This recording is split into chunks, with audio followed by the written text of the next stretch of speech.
Welcome. Tonight, we begin an exploration into a particular aspect of historical journeys, focusing on the era of the Great Navigations in the 15th and 16th centuries. Our focus will be on the various beliefs and superstitions prevalent among those who ventured across vast, uncharted oceans. This account will detail the meticulous adherence to certain ideas and practices that guided daily life aboard the vessels of that period. During the 15th and 16th centuries, maps of the world, while expanding, still contained significant gaps. Beyond the charted coastlines of Europe, Africa, and parts of Asia lay immense expanses of water. For many individuals of the time, the concept of a flat Earth was still prevalent, often accompanied by the notion of an abyss at the end of the world. This was not always a literal sharp drop-off, but rather a conceptual boundary where the known world ceased to exist.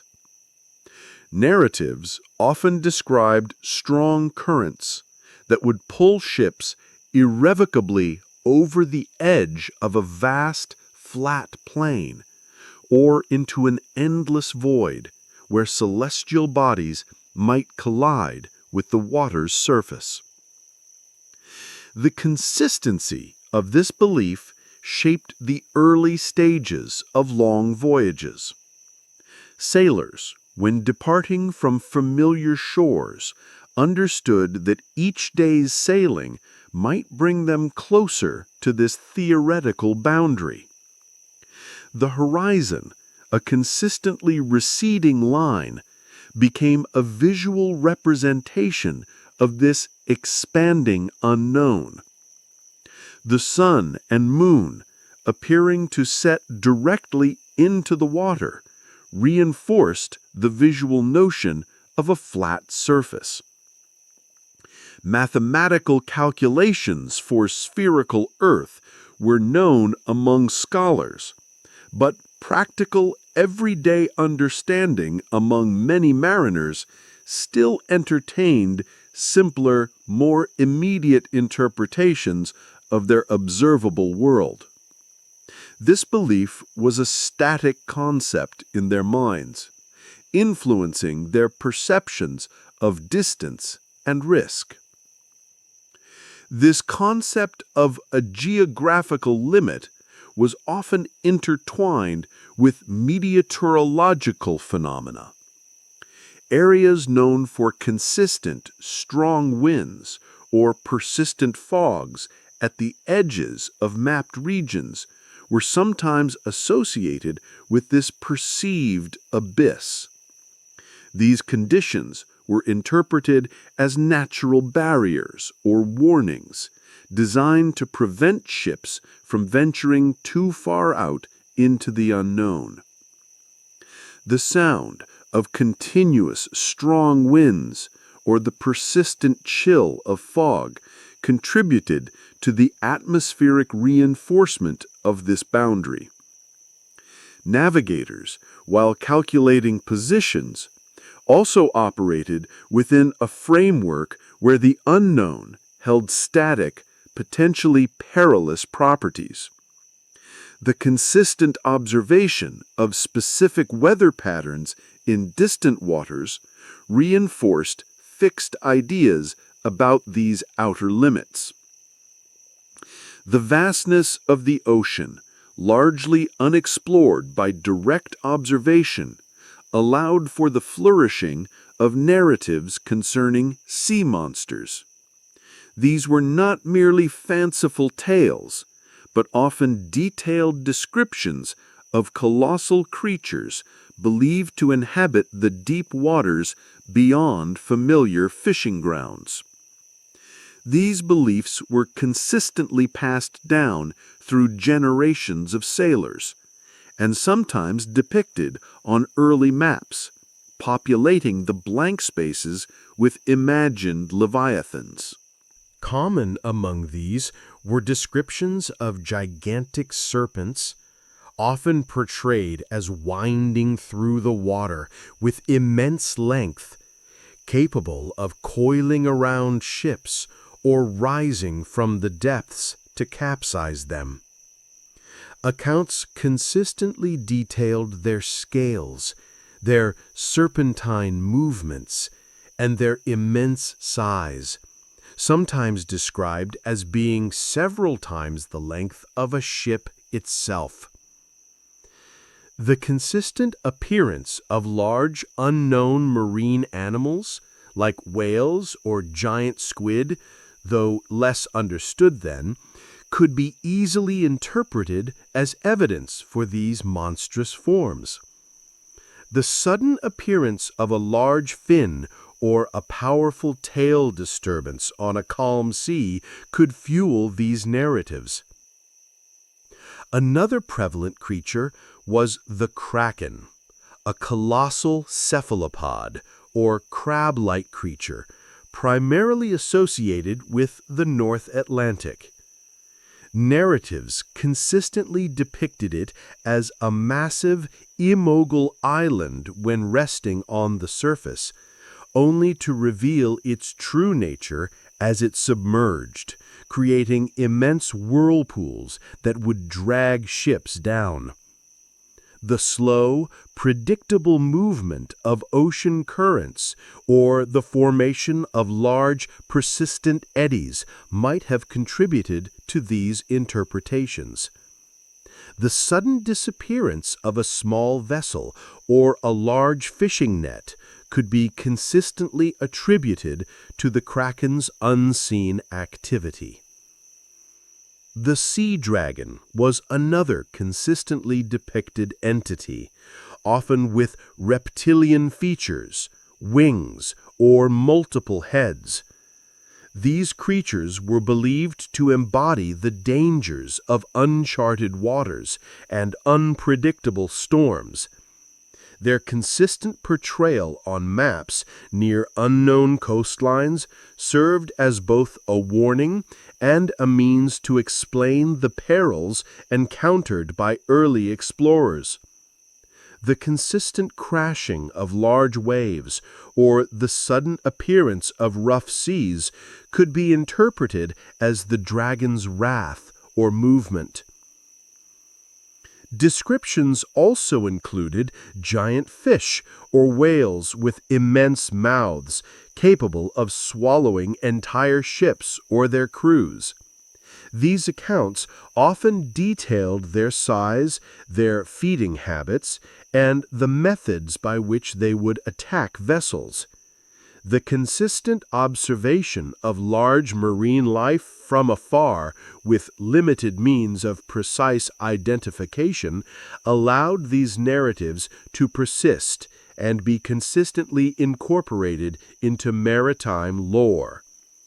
The sudden disappearance of a swimmer or a small boat could be systematically attributed to these colossal beings.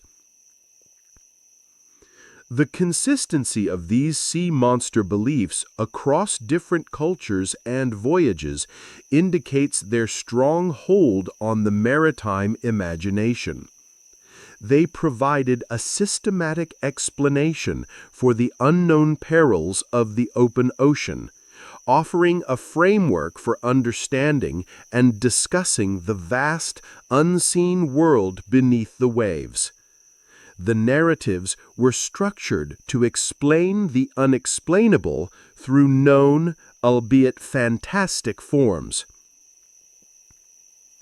To counter the various perils of the sea, known and unknown, sailors consistently carried and relied upon amulets and talismans on board. These were physical objects, often small and personal, believed to possess protective or lucky properties through consistent application or presence. Their forms and origins were diverse, but their intended function was consistently singular, to ensure a safe passage. One common category involved religious artifacts. Small crucifixes, rosaries, or miniature statues of saints, particularly Saint Elmo, patron saint of sailors, or Saint Christopher, patron of travelers, were consistently carried or affixed to parts of the ship. The repetitive act of touching these items, reciting short prayers, or making small offerings to them was a daily practice for many crew members. These objects provided a consistent visual and tactile reminder of divine protection against the perils of the voyage. Their presence on the ship was a constant, unchanging element meant to ward off misfortune. Natural objects also served as common talismans. A dried shark's tooth, consistently believed to ward off sharks and bring good fortune, might be tied to the mast or carried in a pouch. A piece of coral or a particular type of shell, found on a lucky shore, might be kept in a sailor's quarters, believed to offer protection against storms.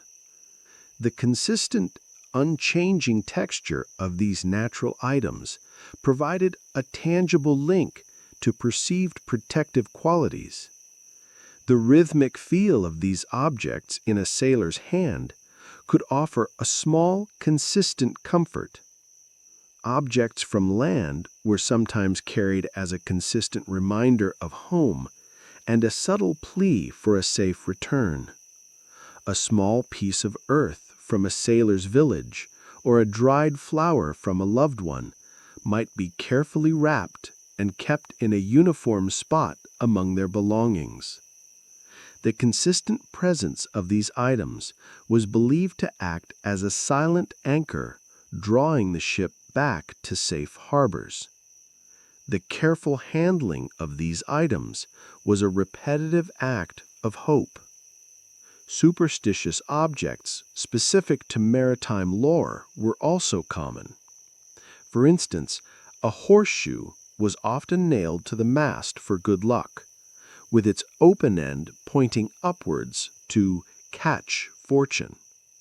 Similarly, a silver coin might be placed under the mast during construction, a consistent offering for smooth sailing. The careful, repetitive placement of these objects adhered to specific guidelines to ensure their proper functioning. The consistent presence of specific animal parts, like a rabbit's foot, also offered a general sense of luck for many individuals. The consistent adherence to carrying and respecting these amulets and talismans indicates their deep integration into the daily life and psychological framework of sailors during the age of exploration. They provided a systematic means of coping with the immense uncertainties of long voyages, offering a sense of control through predictable ritual and belief in unseen protection. The very act of placing these items in their designated spots became a repetitive part of preparing for the unknown. The commencement and conclusion of long voyages during the age of exploration were consistently marked by specific rituals of departure and arrival. These were not merely celebratory events, but often structured sequences of actions intended to secure favorable outcomes and acknowledge the dangers overcome. Departure rituals frequently involved religious ceremonies. Before a ship set sail, it was common for a priest or a local clergyman to bless the vessel. This involved consistent prayers, the sprinkling of holy water over the decks and rigging, and sometimes a procession around the ship. The crew might participate in a final mass or receive communion, a consistent act of seeking divine favor for the journey ahead. The ringing of church bells as the ship left port was a consistent signal of departure, marking the beginning of the perilous voyage. These acts were performed with predictable solemnity. Specific superstitious actions also characterized departures. It was often considered consistently bad luck to begin a voyage on certain days of the week, example, Friday, or to sail during particular phases of the moon. Sailors might perform small, repetitive actions like throwing a coin into the sea as an offering to the ocean spirits, or bringing a particular item on board that was believed to ensure a safe journey. The consistent avoidance of certain dates or actions was a systematic attempt to prevent misfortune. The sight of a black cat on board before departure was consistently seen as an ill omen, leading to meticulous efforts to remove it. Upon a successful arrival back in port, rituals of thanksgiving were consistently performed. Crews would often participate in a procession to a local church or cathedral, giving thanks for their safe return. Offerings might be made to patron saints, or specific vows fulfilled that were made during times of peril at sea. The consistent act of lighting candles or donating a portion of the voyage's profits to the church marked the formal conclusion of the dangerous undertaking. The sound of church bells ringing in celebration of a safe return was a consistent and welcome sound. Other arrival rituals involved more secular but equally consistent expressions of relief and celebration. Sailors might consistently engage in public festivities, sharing stories of their adventures and enjoying the comforts of land. The act of touching solid ground after weeks or months at sea was itself a consistently cherished moment, often accompanied by a small personal ritual of appreciation. The consistent reestablishment of daily routines on land after the disciplined life at sea provided a sense of normalcy and completion. The consistent performance of these departure and arrival rituals highlights a deep-seated desire for order and control in an inherently unpredictable environment. They provided a structured framework for facing the unknown and acknowledging a successful return, reinforcing communal bonds and shared beliefs through repetitive and systematic actions. These rites were a predictable beginning and end to a long period of uncertainty. Mariners of the 15th and 16th centuries consistently observed the natural world around them for signs and omens at sea, interpreting various phenomena as indications of future events. This meticulous attention to environmental details formed a systematic, if sometimes idiosyncratic, method of forecasting. The weather was a primary source of omens. A consistent red sky at sunset might be interpreted as a sign of fair weather ahead, leading to a sense of calm reassurance. Conversely, a rapidly darkening sky or a sudden unexplained shift in wind direction was consistently interpreted as a warning of an approaching storm. The consistent observation of cloud formations, their shape, color, and movement, was a daily routine, with specific formations believed to indicate specific weather patterns. The sound of distant thunder, even if faint, was consistently noted as a potential harbinger of heavy weather. The behavior of animals was also consistently scrutinized for signs. The sight of dolphins swimming alongside the ship was often interpreted as a positive omen, indicating good luck and fair winds. Conversely, the consistent appearance of certain seabirds, particularly land birds far out at sea, might be seen as a warning of impending storms or a sign that land was dangerously close, if unexpected. The sudden, consistent silence of seabirds, or a change in their flight patterns, was also noted as a potential indicator of a shift in conditions. The repetitive observation of animal behavior provided a continuous stream of potential messages. Celestial phenomena also held consistent significance. The appearance of a comet was often interpreted as a negative omen, foretelling disaster or great change due to its rare and unusual visual presence.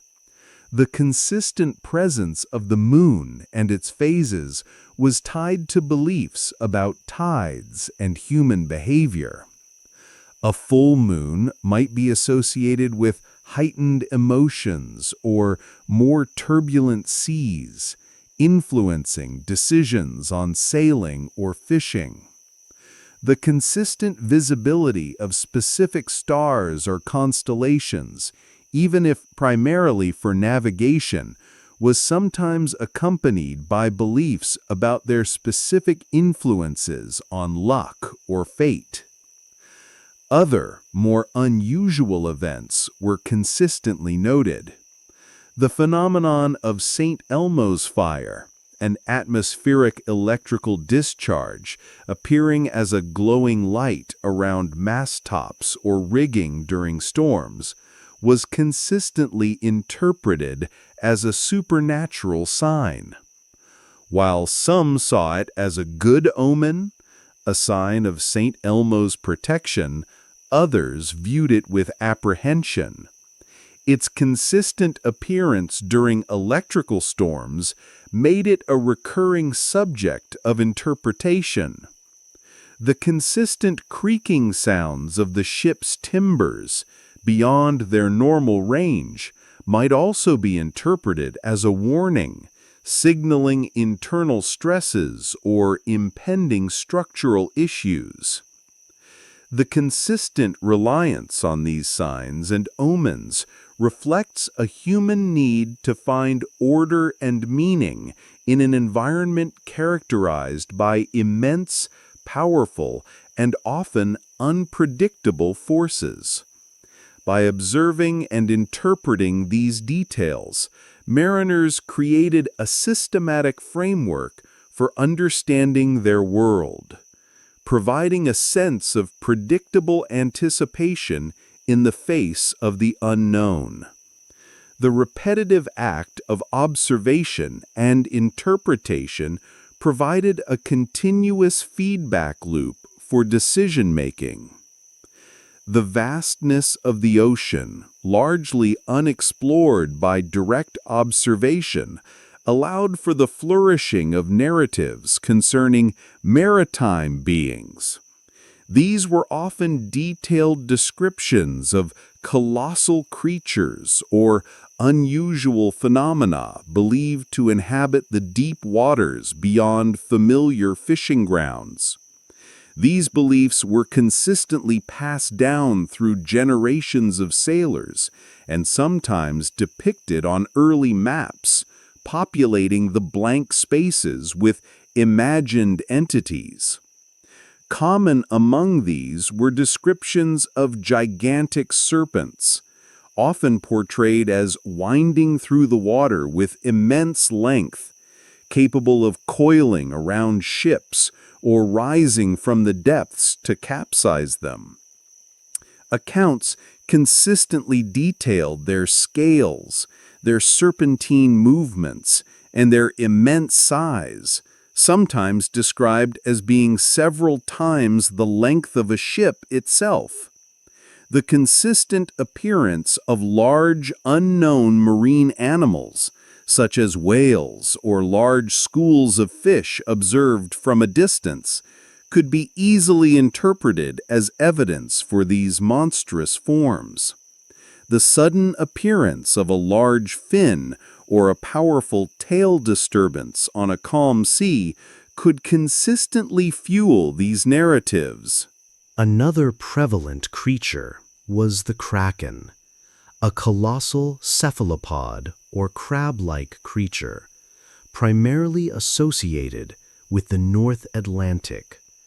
Narratives consistently depicted it as a massive, immobile island when resting on the surface, only to reveal its true nature as it submerged, creating immense whirlpools that would drag ships down. The slow, consistent movement of ocean currents or the formation of large, persistent eddies might have contributed to these interpretations. The sudden disappearance of a small vessel or a large fishing net could be consistently attributed to the kraken's unseen activity. The systematic way this belief explained disappearances contributed to its persistence. The sea dragon was another consistently depicted entity, often with reptilian features, wings, or multiple heads. These creatures were believed to embody the dangers of uncharted waters and powerful storms. Their consistent portrayal on maps near unknown coastlines served as both a warning and a means to explain the perils encountered by early explorers. The consistent crashing of large waves or the sudden appearance of rough seas could be interpreted as the dragon's movement or a display of its power. This offered a consistent, non-scientific explanation for natural hazards. Descriptions also included giant fish or whales with immense mouths, capable of swallowing entire ships or their crews. These accounts often detailed the creatures' size, their feeding habits, and the methods by which they would attack vessels. The consistent observation of large marine life from afar, with limited means of precise identification, allowed these narratives to persist and be consistently incorporated into maritime lore.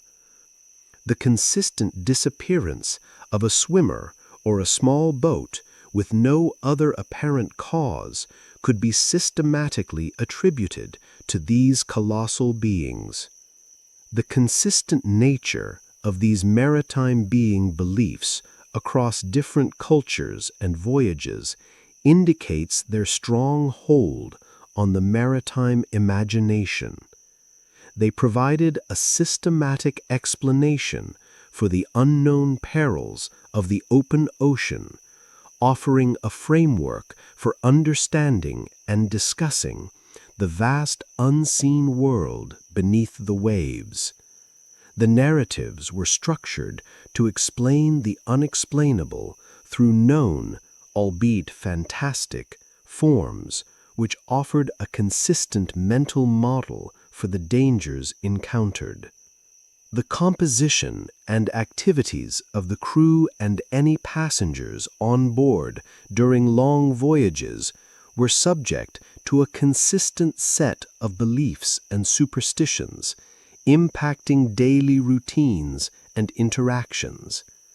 These practices aimed to maintain order and influence fortune. One common belief involved the presence of women on board. For many mariners, the consistent belief was that women brought bad luck, particularly because they were seen as a distraction that could anger the sea.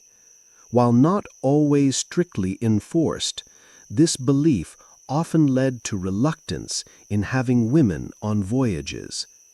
If women were present, specific rules or restrictions might be consistently applied to their behavior or movement on deck to mitigate perceived risks. The very presence of women was a variable that was often systematically managed to avoid misfortune. Sailors also held consistent beliefs about certain physical characteristics or personal habits of crew members. For instance, individuals with red hair were sometimes viewed with suspicion, considered to bring ill fortune. The consistent observation of someone with such a trait might lead to a subtle increase in vigilance or caution among other crew members. Similarly, specific actions like whistling on deck were consistently considered to whistle up a storm, a direct invitation for bad weather. This led to strict, consistent adherence to avoiding such sounds.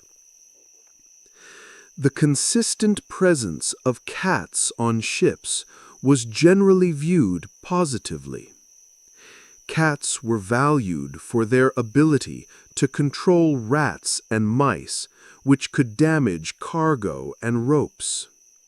A ship's cat was often seen as bringing good luck and protecting the vessel. Their consistent behavior, like purring or playing, could be interpreted as a sign of a calm voyage.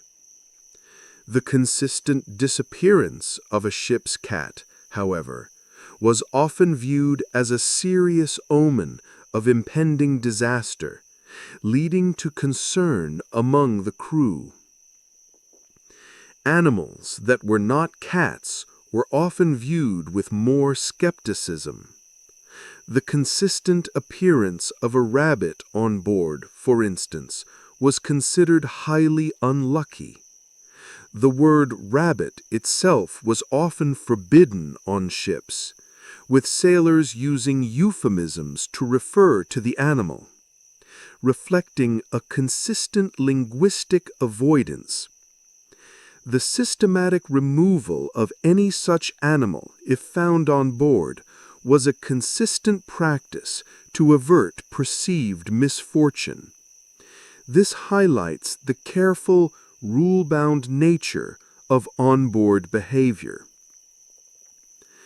The consistent practice of not changing a ship's name was another deep-seated belief. If a ship's name was altered, it was consistently thought to bring bad luck, unless a very specific and elaborate denaming ceremony was performed, which involved removing all traces of the old name and appeasing sea spirits. This lengthy, repetitive ritual ensured the proper transition to a new identity, showing a consistent respect for the metaphysical implications of identity. The daily routines of sailors were also influenced by consistent beliefs about mundane actions. For example, consistently stepping onto the ship with the right foot first was a common practice, believed to bring good luck for the voyage. Similarly, never embarking with a banana on board was a consistent superstition, as they were believed to bring bad luck or even death. The absence of this particular fruit was a consistent detail in provisions. These small, repetitive actions and avoidances structured a significant part of their daily lives at sea, providing a consistent framework of behavior to influence destiny. Navigation during the Age of Exploration was a systematic blend of emerging scientific understanding and consistent popular celestial beliefs.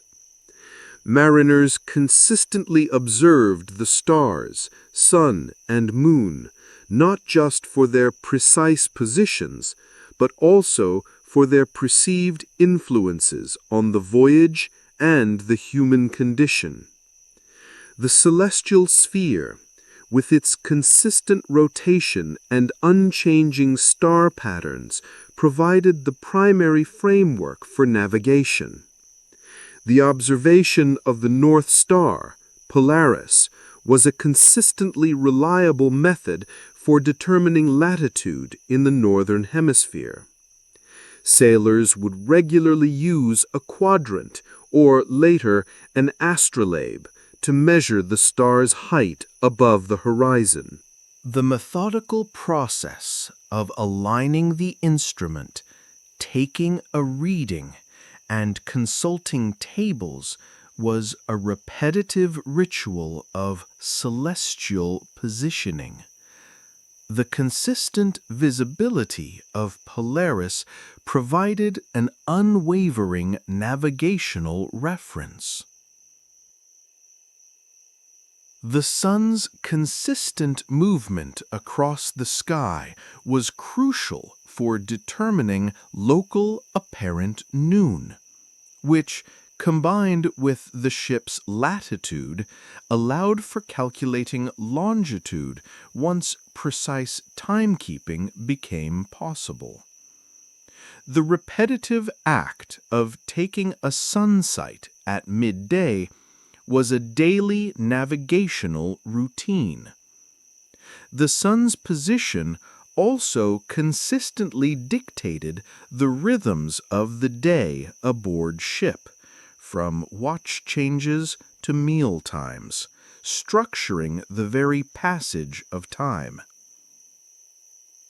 Beyond pure navigation, popular astrology influenced the interpretation of celestial events. While not scientific, these beliefs consistently suggested connections between planetary alignments or lunar phases and human fortune, temperament, or the likelihood of success for an undertaking.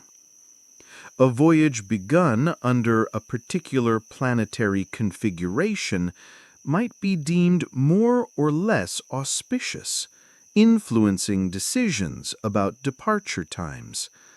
The consistent observation of the moon's phases, for example, was often linked to beliefs about its influence on tides and human behavior, providing an additional layer of interpretation to the natural world. The appearance of comets or supernovas, though rare, was consistently interpreted as significant omens, portending major events on Earth, often negative ones. The unexpected visual presence of such a celestial body could instill a consistent sense of foreboding among the crew, leading to increased caution or specific rituals to ward off perceived ill effects. Their sporadic appearance provided a consistent source of awe and apprehension. Sailors also held consistent beliefs about the constellations. While primarily used for navigation, for example, the Big Dipper pointing to Polaris, individual stars or star groups were sometimes associated with specific myths or superstitions related to the sea or fate. The consistent visibility of certain constellations in the night sky served as a comforting, unchanging map above, even if also viewed through a lens of popular belief. The systematic identification of these star patterns was a quiet nightly routine. The knowledge of tides, their consistent ebb and flow influenced by the moon, was critical for navigating coastal waters and entering and leaving harbors. Sailors consistently observed and predicted tidal movements, essential for preventing ships from running aground or becoming stranded. This natural, predictable rhythm of the ocean became an integral part of their daily operational planning. The consistent sounds of waves advancing and retreating offered an auditory reminder of these natural forces. This blend of practical navigation and popular celestial belief provided a comprehensive, if not always empirically sound, framework for understanding the vastness of the cosmos and its consistent relationship with the terrestrial journey. It allowed mariners to impose a sense of order on the celestial realm, influencing their actions and interpretations of their voyage. During the Age of Exploration, as European mariners ventured into increasingly distant and unfamiliar lands, existing narratives about the inhabitants of these regions became entangled with their understanding of local customs. Among the more persistent and unsettling beliefs were those concerning cannibalistic peoples. These accounts were consistently influenced by limited understanding, fear of the unknown, and sometimes the misinterpretation of complex cultural practices. European explorers often encountered indigenous populations with diverse customs, some of which involved ritualistic practices that were poorly understood from an external perspective. Narratives would consistently describe encounters with groups believed to consume human flesh, often based on second-hand reports or distorted observations. These beliefs created a consistent sense of apprehension when approaching new, unvisited coastlines, influencing cautious approaches and systematic reconnaissance missions before making landfall. The consistent circulation of these stories among sailors underscored the perceived dangers of the unknown world. The very term cannibal itself entered European languages from accounts of the Carib people of the Lesser Antilles, whose name was corrupted into Cannibal by Columbus. While anthropological evidence suggests ritualistic anthropophagy, consumption of human flesh, did exist in some cultures, often tied to specific spiritual or ceremonial contexts, the European interpretation often exaggerated and sensationalized these practices for narrative purposes. These simplified, consistent portrayals fueled a generalized fear among sailors when faced with unknown indigenous populations, reinforcing the need for constant vigilance during shore excursions. The consistent fear of encountering such groups influenced expeditionary planning. Crews were often instructed to remain armed when exploring new territories and to observe strict protocols for interacting with unfamiliar populations. The construction of temporary fortifications on shore, or the consistent posting of extra guards, reflected these precautions. Any sign of unusual local customs or unexpected behavior by indigenous inhabitants could be consistently interpreted through the lens of these existing beliefs, leading to immediate changes in ship protocols or a decision to withdraw. The exchange of goods when it occurred, was often approached with a consistent degree of caution, ensuring that interactions remained controlled and transactional. Sailors were often advised to remain alert for any sudden changes in demeanor from local populations, as these might be consistently interpreted as signs of hostile intent. The very act of trading became a formalized process to mitigate perceived risks. This systematic approach to interaction was a direct consequence of widespread beliefs about the inhabitants of these distant lands. These beliefs, while often lacking factual basis in their generalized form, consistently served to define the other in the minds of the European mariners. They created a narrative of danger that justified cautious approaches and reinforced the solidarity of the crew in confronting perceived threats in unfamiliar environments. The constant presence of such stories in maritime lore provided a predictable framework for interpreting new encounters. Life on board a ship during long voyages presented numerous challenges to health, and the onset of diseases and perceived curses on board was often attributed to more than just medical causes. Superstitious beliefs consistently intertwined with practical observations, influencing responses to illness and misfortune. Scurvy, a widespread and devastating disease caused by vitamin C deficiency, was a common affliction on long voyages. While its true cause was unknown until much later, its consistent appearance after prolonged periods at sea led to various non-medical interpretations. Some sailors believed it was a curse brought on by impiety or a specific bad omen. Others consistently attributed it to bad air or imbalances in the body's humors, concepts prevalent in European medicine of the time. The consistent debilitation and death caused by scurvy contributed to a pervasive sense of dread and helplessness, leading to repetitive, often ineffective, traditional remedies or rituals.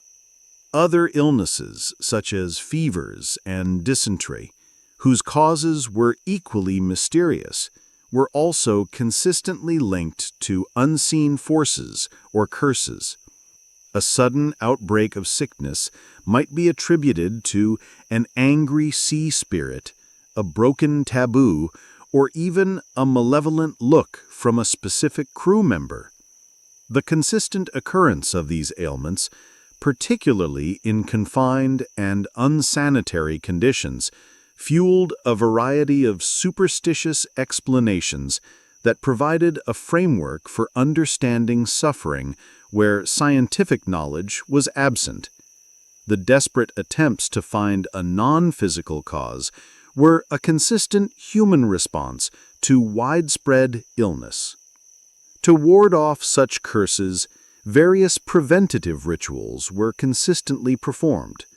Charms or amulets were believed to offer protection. Some sailors might consistently carry a specific type of wood or stone, thought to possess healing properties. The act of spitting over the side of the ship at certain times, or avoiding specific words, could be seen as a way to avoid attracting negative influences. The consistent performance of these small, repetitive actions provided a sense of active defense against unseen threats.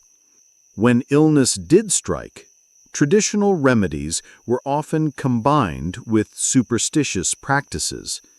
Sailors might consistently recite specific prayers, wear particular religious medals, or consume concoctions made from obscure ingredients believed to have protective or curative powers. The consistent application of these methods, regardless of their efficacy, reflected a systematic approach to combating perceived curses or divine displeasure. The absence of medical improvement often reinforced the belief in a supernatural cause, leading to further ritualistic attempts to appease unseen forces.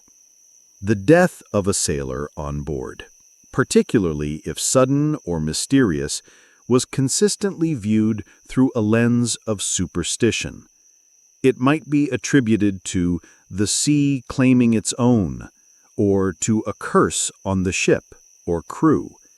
The body of a deceased sailor was consistently buried at sea, often with a brief, standardized ceremony, as taking a dead body ashore was believed to bring bad luck.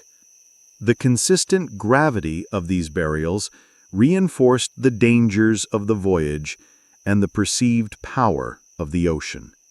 These beliefs provided a consistent, if non-scientific, explanation for the profound vulnerabilities faced by sailors at sea. They offered a framework for understanding unpredictable suffering and death, leading to a systematic adoption of practices intended to mitigate risks and maintain a sense of order in a challenging environment. The constant battle against unseen malevolent forces shaped daily life. The allure of immense wealth consistently drove the age of exploration, leading to persistent beliefs surrounding treasures and shipwrecks. These narratives blended tangible desires with supernatural elements, providing consistent interpretations of fortune and misfortune at sea. Beliefs about treasure were consistently pervasive. Stories circulated about islands where gold and jewels lay unguarded, or about sunken ships laden with riches from previous voyages. These tales often included specific details about geographical markers or celestial alignments that supposedly indicated a treasure's location. The consistent pursuit of these legends fueled many voyages of exploration, even if the actual discovery of riches was rare. The consistent hope of striking it rich provided a strong motivation for enduring the hardships of sea travel. To ensure success in finding treasure, sailors sometimes engaged in specific rituals or wore particular charms. A piece of a lucky shipwreck or a coin blessed by a clergyman might be carried to consistently enhance one's chances of discovery. The consistent avoidance of certain actions, like speaking ill of a particular legend, was also practiced to avoid offending unseen guardians of wealth. The methodical adherence to these small practices was intended to influence destiny. The concept of ghost ships or phantom vessels was a consistent element in tales of lost treasure. These spectral ships were believed to appear in certain areas, particularly near known wreck sites, serving as consistent warnings or guardians of sunken riches. The sight of a ship that appeared suddenly in a fog and then vanished, or one that seemed to sail against the wind, could be consistently interpreted as a sighting of such a phantom, reinforcing the mystery surrounding lost fortunes. The consistent recounting of these sightings added to the lore of the seas. Shipwrecks, a stark reality of maritime travel, were often interpreted through a lens of superstition beyond simply rough weather or navigational errors. A shipwreck might be consistently attributed to a curse on the ship, a transgression committed by a crew member, or the displeasure of sea deities. The dramatic loss of a vessel provided a consistent context for explaining misfortune through supernatural means, rather than purely human failing. To avoid shipwrecks, sailors consistently observed specific taboos. It was considered consistently unlucky to have a pig on board, as pigs were associated with the sea and could bring storms, or to kill an albatross, believed to embody the soul of a dead sailor. The consistent avoidance of these actions was a systematic attempt to prevent disaster. The rhythmic sound of waves crashing against the hull, especially during a storm, could instill a sense of the ocean's power and its potential for destructive action. The consistent appearance of flotsam and jetsam, wreckage and cargo washed ashore from lost ships, contributed to the enduring narratives of hidden treasures and tragic shipwrecks. Finding remnants of a lost vessel could consistently spark speculation about its demise and the fate of its cargo, fueling new legends. The consistent visual evidence of loss sustained the maritime folklore. These beliefs surrounding treasures and shipwrecks provided a consistent framework for understanding the immense risks and potential rewards of venturing onto the high seas. They offered systematic explanations for both immense fortune and profound loss, shaping the mariner's perception of their perilous profession. The constant presence of these narratives in their lives provided a consistent filter through which to interpret events. Mariners of the 15th and 16th centuries consistently operated within a world where weather was not merely a meteorological phenomenon, but a force often interpreted through specific beliefs and omens. The winds, in particular, held significant sway over their voyages, dictating speed, direction, and the very possibility of progress. Sailors consistently believed that the winds could be influenced by certain actions or appeased through specific rituals. Whistling on deck, for instance, was widely considered a consistent taboo, as it was thought to whistle up a storm or invite a gale that could endanger the ship. The disciplined avoidance of this sound was a common practice, a consistent effort to prevent adverse weather conditions. The very sound of the wind, when it intensified unexpectedly, would reinforce this particular belief. Conversely, some rituals were consistently performed to invoke favorable winds when the ship was becalmed. Throwing a coin into the sea or offering a small amount of liquor to the waves were consistent practices believed to encourage the wind to blow. The repetitive nature of these offerings aimed to influence the unpredictable elements of nature through a systematic appeal to unseen forces.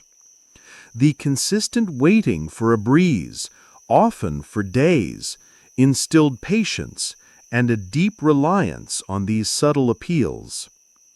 The colors of the sky at dawn and dusk were consistently observed as indicators of future weather. A red sky at night was often interpreted as a positive sign, suggesting fair weather would follow.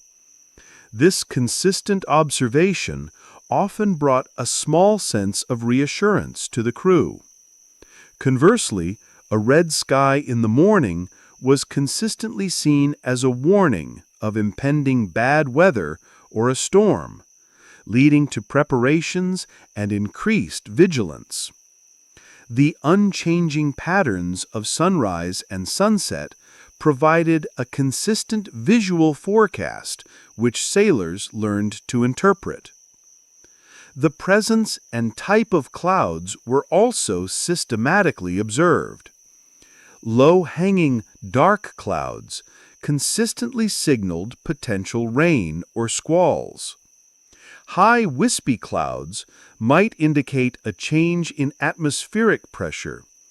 The consistent reading of these cloud formations, often through years of accumulated experience, allowed for a rudimentary but often accurate prediction of short-term weather changes.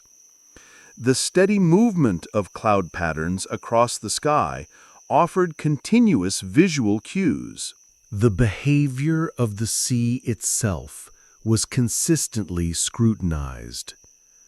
The presence of long, slow swells might indicate distant good weather, while choppy, confused seas, even without strong winds, could be interpreted as an early warning of an approaching disturbance.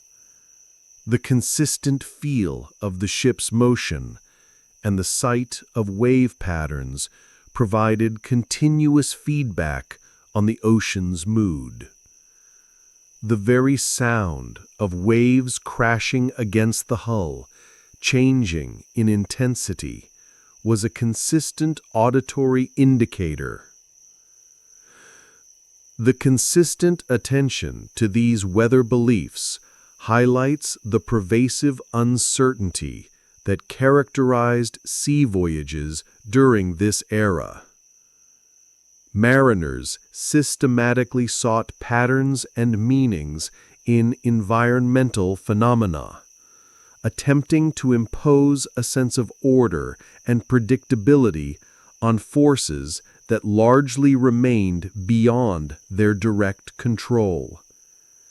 This diligent observation was a constant part of their daily routine at sea.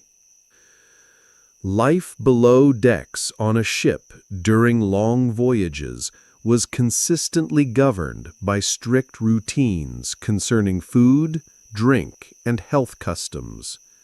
These practices, while rooted in practical needs, were also deeply intertwined with beliefs about maintaining well-being and averting misfortune, particularly as voyages extended into weeks or months. The rationing of food and water was a methodical and consistent practice.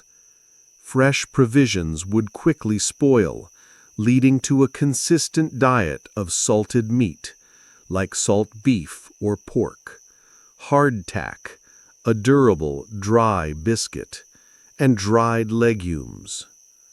The daily distribution of these rations was a repetitive and unchanging ritual, ensuring that supplies were consumed at a sustainable pace. The consistent texture and taste of these staple foods became a defining characteristic of life at sea. Water was perhaps the most precious commodity, and its consumption was meticulously controlled. It was often stored in wooden casks, which could contribute to its spoilage over time. The consistent taste of stale or brackish water was a familiar hardship. To supplement, or sometimes to replace water, beer or weak wine was often consumed, as their alcohol content made them less prone to bacterial growth. The predictable daily allowance of drink was a strict rule. The consistent lack of fresh fruits and vegetables contributed to the widespread onset of scurvy, a disease that manifested with a predictable series of symptoms: lethargy, bleeding gums, and eventually death. While its cause was unknown, sailors often observed its consistent progression after prolonged periods without fresh provisions. Various non-medical remedies or preventions were consistently attempted, such as consuming vinegar or small amounts of citrus, often based on anecdotal evidence rather than scientific understanding. The systematic failure of these methods against scurvy was a persistent and grim reality. Hygiene practices, though rudimentary by modern standards, were consistently applied. Sailors might perform a routine of washing clothes in salt water, or attempting to air out damp bedding on deck when weather permitted. The consistent efforts to maintain a degree of cleanliness in cramped shared living spaces were a continuous battle against the accumulation of grime and pests. The rhythmic scrubbing of decks was a common daily sound. Beliefs about personal luck and misfortune often influenced small, consistent daily habits. Some sailors might consistently avoid cutting their nails or hair during a voyage, believing it would bring bad luck. Others might wear a particular item of clothing without washing, believing it offered consistent protection. These individual practices, while varied, were performed with a consistent adherence to personal conviction. The quiet performance of these minor rituals contributed to a sense of individual agency in an environment of limited control. The onset of illness among the crew, whether from scurvy, dysentery, or other ailments, often led to consistent, non-medical interpretations. It might be seen as a sign of divine displeasure, a curse, or simply bad luck for the voyage. This systematic attribution of physical suffering to unseen forces was a common way to explain misfortune when medical understanding was limited. The consistent attendance to sick shipmates, often with shared rituals or simple comforts, was a repetitive aspect of life on board.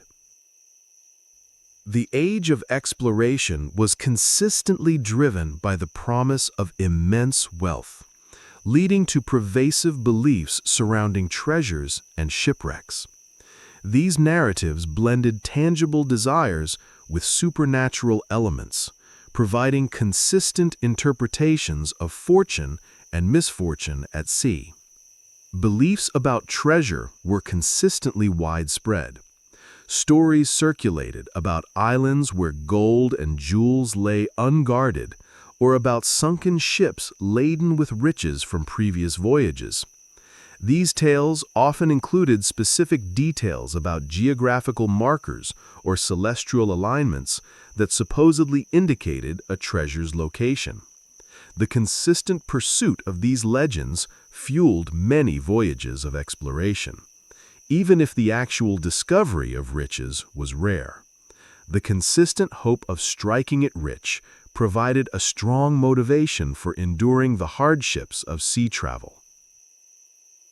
To ensure success in finding treasure, sailors sometimes engaged in specific rituals or wore particular charms.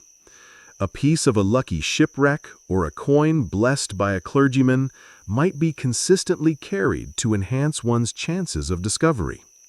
The consistent avoidance of certain actions, like speaking ill of a particular legend, was also practiced to avoid offending unseen guardians of wealth. The methodical adherence to these small practices was intended to influence destiny. The concept of ghost ships, or phantom vessels, was a consistent element in tales of lost treasure. These spectral ships were believed to appear in certain areas, particularly near known wreck sites, serving as consistent warnings or guardians of sunken riches. The sight of a ship that appeared suddenly in a fog and then vanished, or one that seemed to sail against the wind, could be consistently interpreted as a sighting of such a phantom, reinforcing the mystery surrounding lost fortunes. The consistent recounting of these sightings added to the lore of the seas. Shipwrecks, a stark reality of maritime travel, were consistently interpreted through a lens of belief beyond simply rough weather or navigational errors. A shipwreck might be consistently attributed to a curse on the ship, a transgression committed by a crew member, or the displeasure of sea deities. The dramatic loss of a vessel provided a consistent context for explaining misfortune through supernatural means rather than purely human failing. To avoid shipwrecks, sailors consistently observed specific taboos. It was considered consistently unlucky to have a pig on board, as pigs were associated with the sea and could bring storms, or to kill an albatross, believed to embody the soul of a dead sailor. The consistent avoidance of these actions was a systematic attempt to prevent disaster. The rhythmic sound of waves crashing against the hull, especially during a storm, could instill a sense of the ocean's power and its potential for destructive action. The consistent appearance of flotsam and jetsam, wreckage and cargo washed ashore from lost ships, contributed to the enduring narratives of hidden treasures and tragic shipwrecks. Finding remnants of a lost vessel could consistently spark speculation about its demise and the fate of its cargo, fueling new legends. The consistent visual evidence of loss sustained the maritime folklore. These beliefs surrounding treasures and shipwrecks provided a consistent framework for understanding the immense risks and potential rewards of venturing onto the high seas. They offered systematic explanations for both immense fortune and profound loss, shaping the mariner's perception of their perilous profession. The constant presence of these narratives in their lives provided a consistent filter through which to interpret events.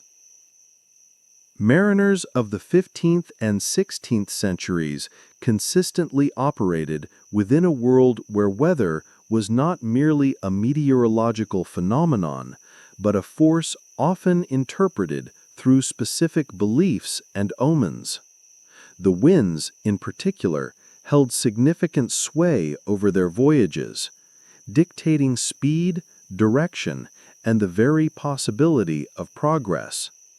Their interpretation of atmospheric conditions was a constant practice driven by observation and established lore. Sailors consistently believed that the winds could be influenced by certain actions or appeased through specific rituals. Whistling on deck, for instance, was widely considered a consistent taboo, as it was thought to whistle up a storm or invite a gale that could endanger the ship. The disciplined avoidance of this sound was a common practice, a consistent effort to prevent adverse weather conditions. The sound of the wind, when it intensified unexpectedly, would reinforce this particular belief. This consistent adherence to taboos aimed to exert control over the elements. Conversely, Some rituals were consistently performed to invoke favorable winds when the ship was becalmed.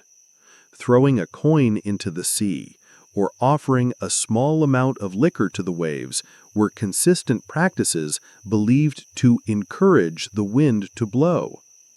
The repetitive nature of these offerings aimed to influence the elements through a systematic appeal to unseen forces. The consistent waiting for a breeze, often for days, instilled patience and a reliance on these subtle appeals.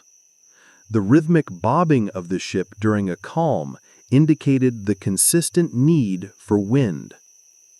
The colors of the sky at dawn and dusk were consistently observed as indicators of future weather.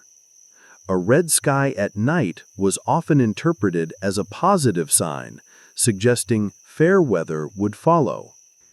This consistent observation often brought a small sense of reassurance to the crew. Conversely, a red sky in the morning was consistently seen as a warning of impending bad weather or a storm, leading to preparations and increased vigilance. The unchanging patterns of sunrise and sunset provided a consistent visual forecast, which sailors learned to interpret.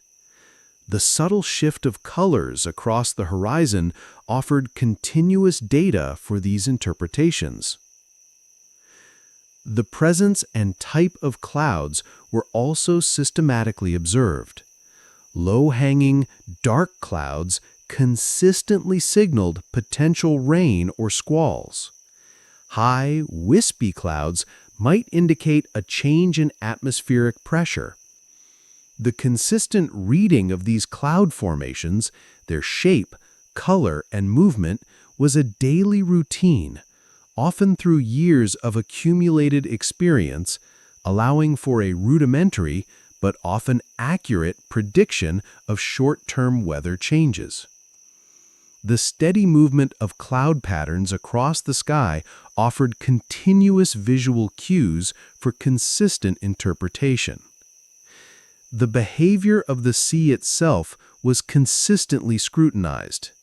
The presence of long, slow swells might indicate distant good weather, while choppy, confused seas, even without strong winds, could be interpreted as an early warning of an approaching disturbance. The consistent feel of the ship's motion and the sight of wave patterns provided continuous feedback on the ocean's mood. The very sound of waves crashing against the hull, changing in intensity, was a consistent auditory indicator, prompting a continuous state of vigilance. This constant interaction with the sea's surface provided a consistent source for interpretation. Beyond the crew and the elements, the ship itself was consistently viewed as a living entity, imbued with its own character, luck, and susceptibility to various influences. Beliefs about the vessel's integrity and fate were pervasive and shaped many maritime practices. The naming of a ship was a consistent and highly ritualized process. It was consistently unlucky to name a new ship after one that had previously been lost at sea, or to change a ship's name without a very specific and elaborate denaming ceremony. The ceremony often involved removing all traces of the old name, invoking sea deities, and performing various rituals to appease the ocean and ensure the new identity was accepted without misfortune. The consistent adherence to these naming protocols reflected a deep respect for the metaphysical identity of the vessel. The new name was consistently painted or affixed with ceremony. The launching of a ship was always accompanied by consistent rituals, most famously the breaking of a bottle of champagne, or earlier, wine or blood, against the hull.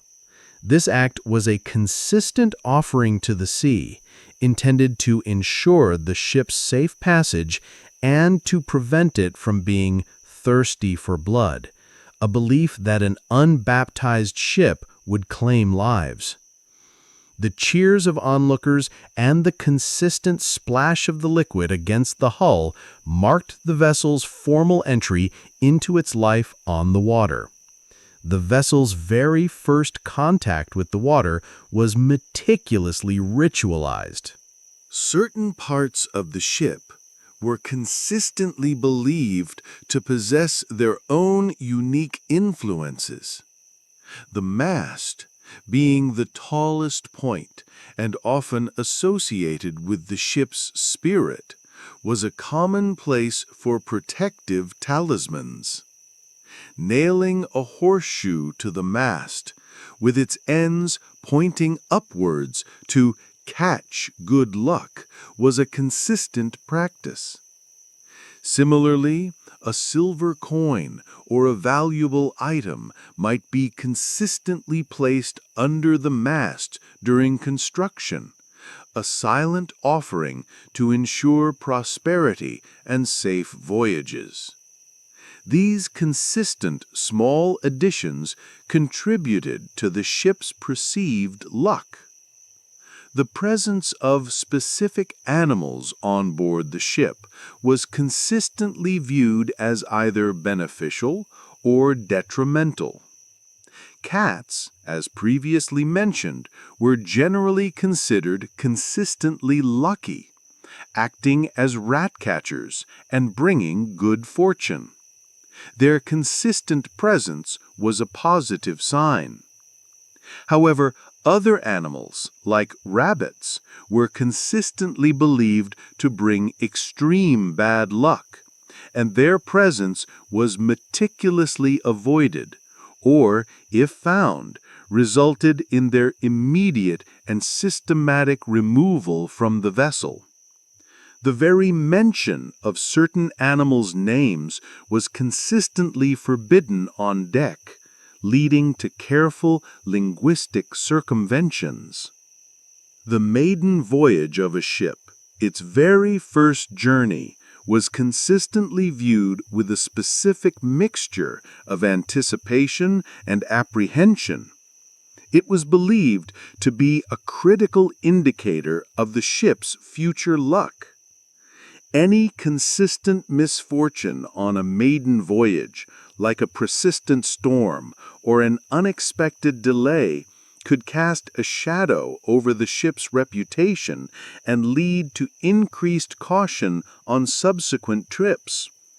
Conversely, a consistently smooth and prosperous maiden voyage was seen as a sign of enduring good fortune for the vessel. The initial performance set a consistent tone. The deep-seated beliefs about the ship's character highlight how mariners imposed a framework of consistent spiritual and moral attributes onto their vessels. This allowed them to understand and respond to events at sea, attributing misfortunes to a ship's ill luck or a crew's transgressions, rather than solely to navigational errors or engineering faults.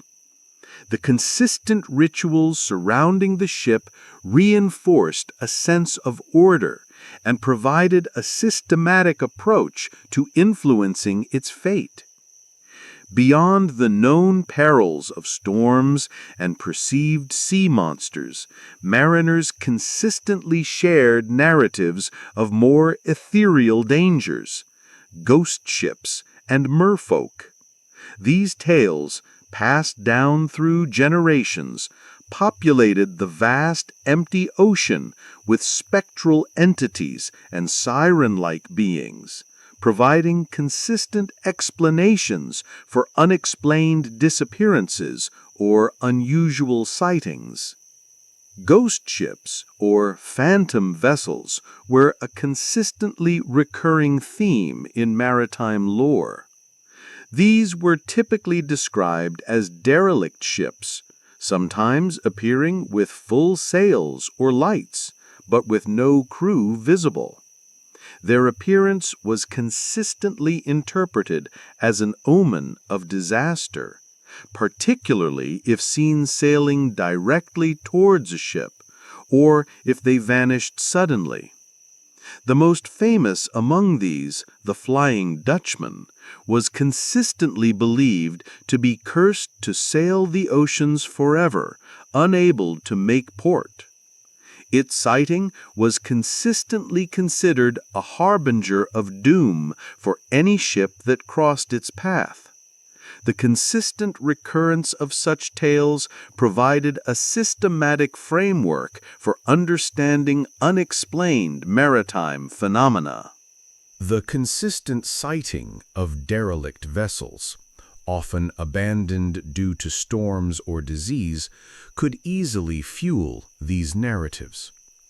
A ship found adrift with no living soul on board would be consistently attributed to supernatural causes rather than simple abandonment or tragedy. The eerie silence of such a vessel, drifting aimlessly, contributed to its consistent interpretation as a ghost ship. The very absence of a logical explanation allowed the supernatural narrative to persist. Merfolk, a category encompassing mermaids and mermen, were another consistent feature of maritime folklore. Mermaids were consistently described as beautiful, often seductive beings with the upper body of a woman and the tail of a fish. They were believed to sit on rocks, combing their hair, and their singing was consistently said to lure sailors to their doom, causing shipwrecks on hidden reefs. The consistent warning against their enchanting voices was a pervasive theme in sailors' tales. Mermen were also consistently described, though less frequently, often portrayed as more grotesque and less alluring, sometimes associated with warning sailors of storms or helping those in distress, though their intentions were rarely entirely benevolent. The consistent depiction of these half-human, half-fish beings suggested a liminal space between the human world and the mysterious aquatic realm. The consistent sighting of large marine mammals, like manatees or dugongs, especially from a distance or in poor visibility, may have contributed to these pervasive beliefs, as their form could be consistently misinterpreted. The consistent narratives of merfolk often served as cautionary tales. Their seductive power was a warning against distraction or temptation at sea, reinforcing disciplined behavior among the crew. Their association with shipwrecks provided a supernatural explanation for maritime disasters, allowing for a consistent attribution of misfortune to external mystical forces rather than human error. The consistent telling of these stories ensured their passage through generations of mariners. These beliefs in ghost ships and merfolk consistently populated the empty, daunting expanse of the ocean with understandable, albeit fantastical entities. They provided a systematic way for sailors to process the psychological pressures of isolation, the unexplained mysteries of the sea, and the constant threat of disaster, creating a predictable landscape of supernatural dangers and alluring traps. Life on board a ship during the Age of Exploration was governed by consistent, repetitive routines, many of which were intertwined with beliefs and superstitions. These daily rituals provided a structured framework, allowing sailors to navigate both the physical challenges and the perceived unseen influences of the sea. The changing of watches was a consistent rhythmic event that punctuated the day and night at sea. Every few hours, a new group of sailors would take over duties, a predictable shift that ensured continuous vigilance. Before handing over, specific phrases or small rituals might be consistently exchanged to pass on good luck or to report any unusual observations, both practical and anecdotal. The consistent sound of bells marking the watch changes was a constant auditory cue for this routine. Meal times also followed a consistent schedule, even if the provisions themselves were monotonous. The allocation of rations, the preparation of simple meals like stew or hardtack, and the gathering of the crew to eat were repetitive acts. Before eating, some sailors might consistently make a small sign of the cross or offer a silent prayer, a personal ritual to ensure sustenance and good health. The consistent communal aspect of mealtimes, even in cramped conditions, provided a brief, stable interlude in the demanding day. Maintaining the ship's cleanliness was a consistent and laborious task. Decks were routinely scrubbed with salt water, ropes were coiled neatly, and equipment was stowed in its designated place. This repetitive work contributed to the ship's operational efficiency and was also believed by some to ward off misfortune, as a tidy ship was a happy ship. The consistent sounds of scrubbing, hauling, and tightening lines were a constant backdrop to life at sea. Personal grooming, while limited, also had its consistent practices, influenced by belief. As mentioned, some sailors might consistently avoid cutting their hair or nails during a voyage, fearing it would sever their connection to luck or the ship itself. Others might consistently wear a specific item of clothing without washing, believing it offered protection. These seemingly minor habits were performed with consistent adherence, contributing to a sense of individual order amidst the vastness of the ocean. Even the soundscape of the ship itself held consistent meaning. The creaking of the timbers, the groaning of the rigging, or the lapping of waves against the hull were constant sounds. Sailors developed a consistent understanding of these noises, differentiating between the normal, predictable sounds of a ship at sea and any unusual creaks or groans that might signal trouble. This continuous auditory monitoring was a subtle yet vital part of their daily vigilance. The consistent performance of these daily rituals, both practical and superstitious, allowed mariners to create a sense of order and predictability in an environment that often seemed chaotic. They provided a continuous framework for behavior, helping to manage the psychological demands of isolation and danger through systematic routine.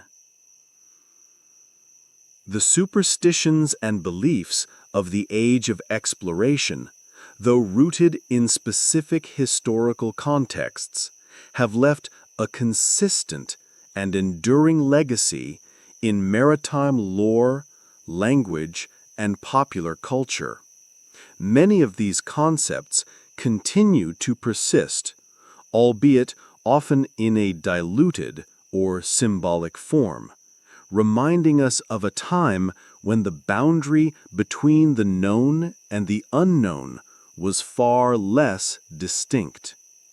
The fear of the abyss at the end of the world, while scientifically debunked, continues to exist as a metaphor for venturing into the unknown or facing seemingly insurmountable challenges. The phrase, "the edge of the world," consistently evokes a sense of ultimate boundary and risk, a direct descendant of those early geographical beliefs. This consistent use in language demonstrates the enduring power of the original concept. Sea monsters continue to populate popular imagination. Creatures like the kraken or colossal serpents consistently appear in literature, film, and art, embodying the enduring human fascination with the mysteries of the deep.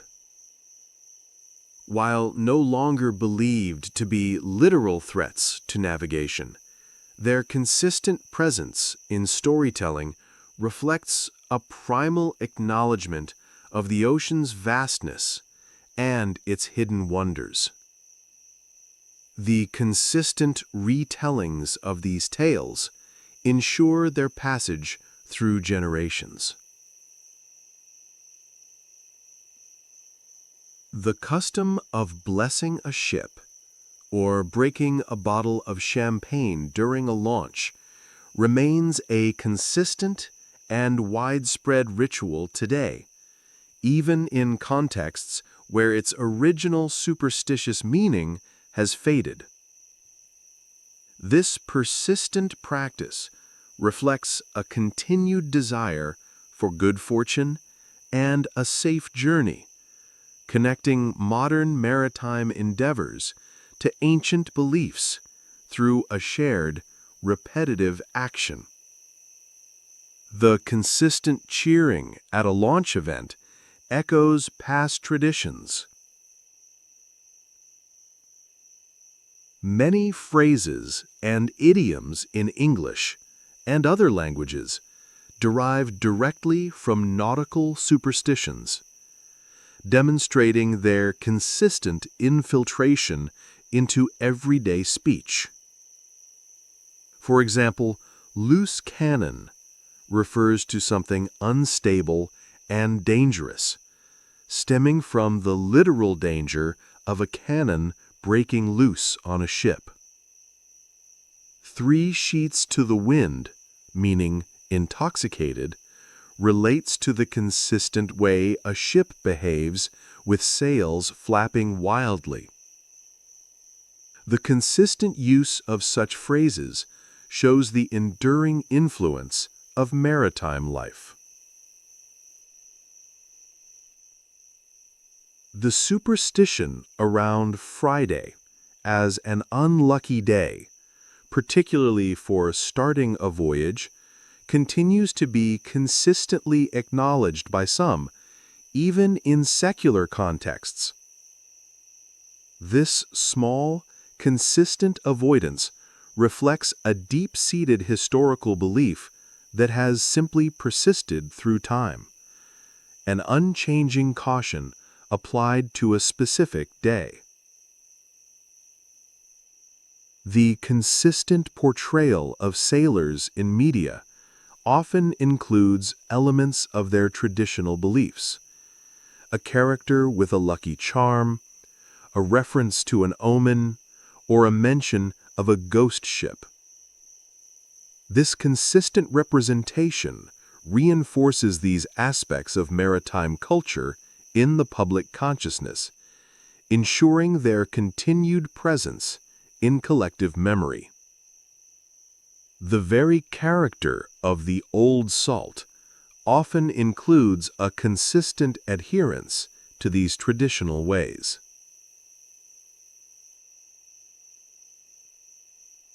The enduring presence of these beliefs, even as the scientific understanding of the world has expanded, speaks to a fundamental human need to find meaning and order in the face of the unknown. They provided a consistent framework for making sense of a perilous profession, offering both solace and warning through systematic interpretation. The legacy of these beliefs is a testament to the consistent ways humanity grapples with uncertainty and attempts to impose structure upon the vast, often overwhelming forces of nature. The Cape of Good Hope, originally named the Cape of Storms by Bartolomeo Dias in the late 15th century, held a consistent place in the maritime imagination as a locus of immense natural power and subtle mystery. For sailors of the age of exploration, rounding this geographical point off the southern tip of Africa was not merely a navigational challenge. It was an encounter with a region consistently characterized by formidable weather and enigmatic phenomena. The primary reason for its initial designation was the consistently turbulent weather conditions. The convergence of cold currents from the Antarctic and warm currents from the Indian Ocean, combined with powerful westerly winds, often created highly unpredictable and severe storms. These storms were not isolated incidents, but a recurring feature of the Cape. Mariners consistently encountered immense waves, often described as towering walls of water, and fierce gales that could batter even the largest carracks and caravels. The sound of these relentless winds howling through the rigging and the thunderous crash of waves against the hull were consistent auditory markers of this perilous region.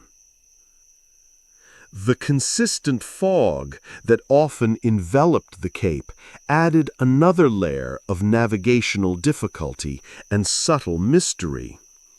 Dense fog banks could persist for days, reducing visibility to a few ship lengths. This consistently obscured land masses and other vessels, making precise positioning a continuous challenge. Ships could pass dangerously close to the rocky coastline without ever seeing it, relying solely on dead reckoning and the consistent sound of crashing waves against unseen cliffs. The eerie silence that a thick fog could create, broken only by the mournful sound of ship bells or foghorns, contributed to a sense of isolation and uncertainty. The treacherous currents and submerged rocks further contributed to the Cape's reputation. Navigators consistently documented unpredictable currents that could drag a ship off course, even when sailing directly into the wind. This consistent defiance of expected movement added to the region's mystique. Hidden reefs and rocky outcrops, often obscured by turbulent waters or fog, posed consistent threats of grounding or shipwreck. The sudden, grinding sound of a ship's keel hitting an unseen rock was a definitive indicator of the Cape's inherent dangers.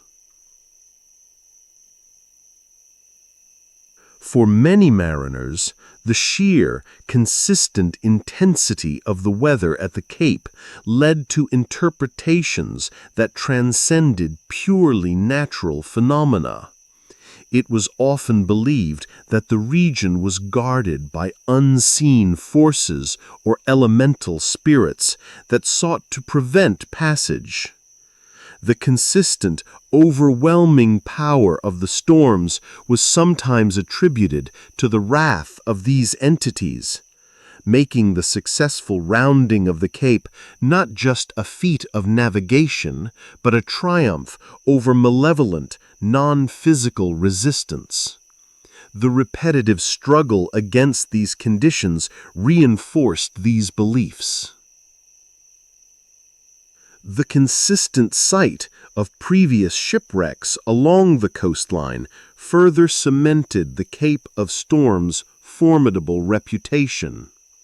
The skeletal remains of unfortunate vessels, consistently battered by the waves, served as stark, unchanging reminders of the region's destructive power.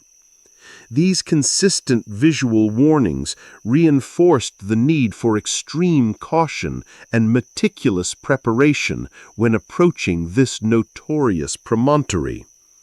The very name, Cape of Storms, became a consistent label for a specific type of maritime adversity. Navigational accounts from the period consistently detailed the immense challenge of rounding the Cape, sometimes requiring weeks of battling adverse winds and currents.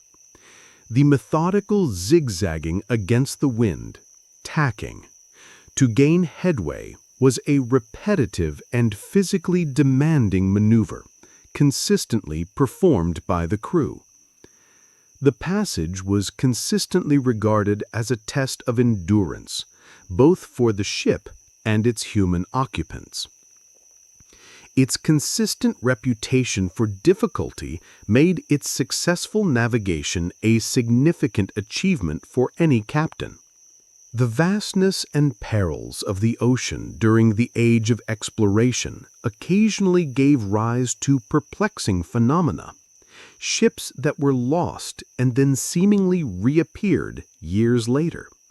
These consistent occurrences, though rare, fueled narratives of mystery and the supernatural, defying conventional explanation for those on board. One common scenario involved a ship being separated from its fleet during a severe storm. The prevailing belief would be that the vessel was lost at sea, either having foundered or been driven onto an unknown shore. After months or even years of no communication, the ship would be officially presumed lost and its crew mourned. The consistent absence of news for extended periods confirmed its perceived fate. However, in some documented instances, such a lost ship would then be sighted again, sometimes sailing erratically or found adrift without a living crew. The most famous and consistently cited example is the legend of the Mary Celeste. Though its primary incident occurred in the 19th century, it embodies the consistent themes of such tales from earlier periods. Found sailing, apparently undisturbed, but completely deserted, it presented a consistent enigma. How could a ship continue to sail without its crew? The disappearance of the crew without a clear sign of struggle or external damage to the vessel consistently led to supernatural interpretations. It was often believed that the crew had been taken by sea monsters, abducted by mythical beings, or perhaps simply had vanished into a non-physical dimension.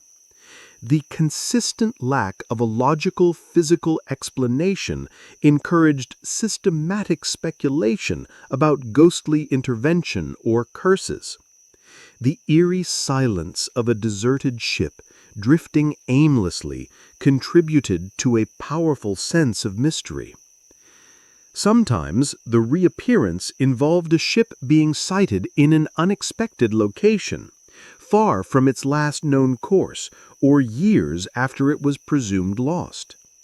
These consistent deviations from expected routes added to the perplexing nature of the reappearance. The condition of the ship could vary. Sometimes it was fully rigged and seaworthy. Other times it showed signs of prolonged neglect. But the consistent element was the absence of its original crew and a clear explanation for their departure. The consistent discovery of these deserted vessels prompted detailed yet often inconclusive investigations. Logs might be found with the last entries made abruptly, or personal belongings might remain untouched. The systematic examination of these clues rarely yielded a complete and satisfying explanation, leaving the events shrouded in enduring mystery. This consistent lack of resolution contributed to the persistence of supernatural theories. These accounts of lost ships that reappeared served as a consistent reminder of the ocean's vastness and its capacity for inexplicable events. They contributed to the pervasive belief that the sea held secrets beyond human comprehension, reinforcing the idea that forces unseen could consistently alter the predictable course of events. The recurring nature of these stories ensured their passage through maritime lore, each retelling adding to the consistent aura of enigma surrounding these spectral voyages. Beyond the mysteries of the ocean and the land, mariners consistently faced the very tangible and systematic threat of attacks and raids by pirate ships. These encounters were a consistent danger during the age of exploration, influencing ship design, crew readiness, and the routes chosen for voyages. Piracy was a consistent feature of maritime life, particularly in regions with high trade volumes or strategic choke points. Areas like the Caribbean Sea, parts of the Mediterranean, and key routes off the coast of West Africa were consistently known for active pirate operations. The consistent presence of these marauders meant that every voyage carried an inherent risk of violent encounter. The very thought of encountering a pirate ship instilled a constant state of vigilance. Pirate ships often relied on speed and maneuverability to consistently intercept their targets. They might use smaller, faster vessels like sloops or brigantines, which could consistently outrun larger merchant ships. Their tactics often involved approaching quickly, often under false colors, flying a friendly flag, and then rapidly hoisting their true flag, like the Jolly Roger, just before an attack. This deceptive approach was a consistent method to surprise and overwhelm their prey. The objective of pirate attacks was consistently plunder and capture. They sought valuable cargo such as gold, silver, spices, silks, and other trade goods. The consistent promise of rich spoils motivated pirate crews to undertake dangerous raids.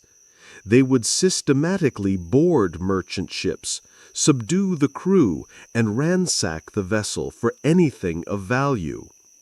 The consistent sound of grappling hooks hitting the ship's rail, followed by the shouts and clatter of a boarding party, signaled an imminent raid. Merchant ships, in turn, often adopted consistent defensive strategies to deter or resist pirate attacks. They might carry cannons or small arms, and crews would be drilled in their use. The consistent training of gun crews to load and fire cannons systematically was a routine practice. Some merchant ships were designed with reinforced hulls or high freeboards to make boarding more difficult. Sailing in convoys where multiple merchant ships traveled together, escorted by armed naval vessels, was a consistent and highly effective tactic to deter pirates, as a larger collective force presented a less appealing target.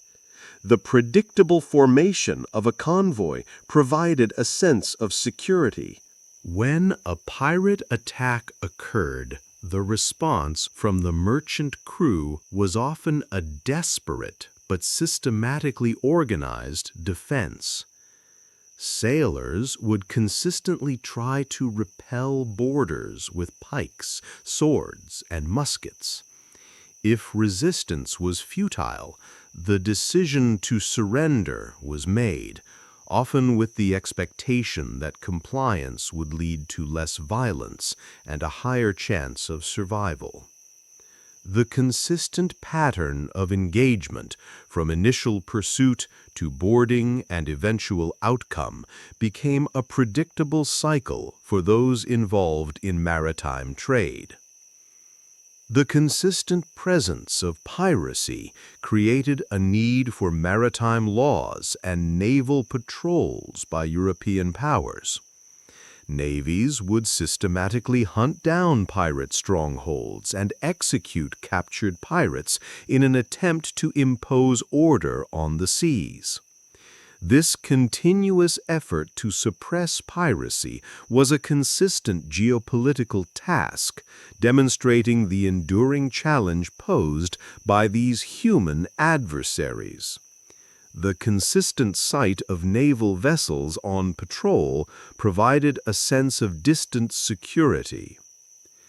These accounts of pirate attacks and raids highlight a consistent human element of danger that shaped the maritime experience, requiring ongoing vigilance and systematic defensive measures. The predictable patterns of aggression and defense were an integral part of life on the high seas during this era. The consistent presence of fog banks in certain maritime regions added a consistent layer of navigational complexity and psychological pressure during the age of exploration. These dense atmospheric conditions, where visibility could be reduced to mere yards, transformed familiar stretches of ocean into disorienting, featureless expanses. Mariners consistently relied on a systematic approach to navigate through these conditions, combining practical skills with an awareness of associated beliefs. Fog could appear suddenly, enveloping a ship in a thick, gray shroud that muffled all sounds and obscured all visual references. The very act of entering a dense fog bank created an immediate need for increased vigilance. Lookouts were consistently posted at the bow and masthead, their attention focused on the faint outlines of potential obstacles or the subtle sounds of approaching vessels. The very act of peering into the impenetrable grayness was a repetitive, straining effort. Navigation in fog relied heavily on dead reckoning, a methodical estimation of position based on the ship's last known location, its course, and speed. The consistent use of the ship's log to record these variables and the methodical calculation of estimated progress became paramount. The sound of the log line being thrown overboard to measure speed, a consistent splash and rhythmic pull, became a vital auditory cue in the absence of visual references. The absence of reliable landmarks or celestial bodies meant a consistent reliance on internal calculations. To prevent collisions with other vessels, which were unseen until dangerously close, ships consistently relied on auditory signals.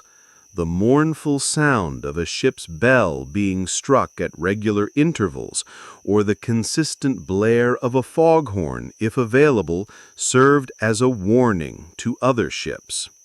The consistent listening for these sounds and the interpretation of their direction and distance became a critical skill for the watch. The very repetition of these signals in the dense fog created a disorienting yet consistent sonic environment. For many sailors, thick fog was consistently associated with supernatural phenomena. The sudden appearance of ghostly figures or the hearing of disembodied voices was sometimes attributed to the disorienting effects of the fog, or to the presence of spirits lost at sea.